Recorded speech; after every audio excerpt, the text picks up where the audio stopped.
Hi. So I wanted to do this exercise with both of you. Have you ever heard of a genogram? Okay, tell me a little bit about what you know. Yeah, a genogram is similar to a family tree, but it's used for different reasons than just simply identifying ancestry.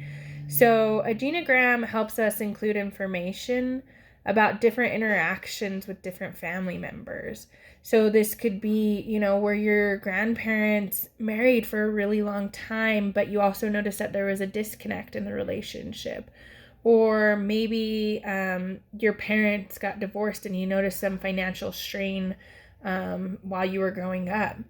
So we've learned a lot, and I'll continue to teach you about how values and culture are kind of passed down through family generations.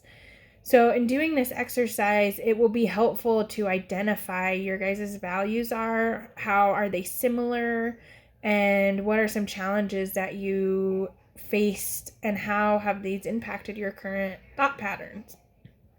So, kind of let me explain a little bit about how we'll do this. I'm going to have each of you create your own genogram. And I want you to, initially, I'm going to have you start out with drawing your immediate family and then adding in extended family. And I want you to know if there's close friends or supports that you've had that you feel like have influenced your life, we can add them in as well. So we'll begin by kind of discussing the relationships between each person, and then we can add in things such as addictions or ability to communicate with one another, any financial challenges or divorce.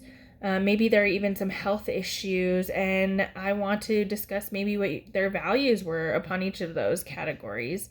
Then, as we look over it, it can be helpful to recognize and see how the other person may find value in that so much, or where there may be a disconnect. Maybe even recognize each other's own strengths and even some unhealthy coping strategies that we've learned throughout our families.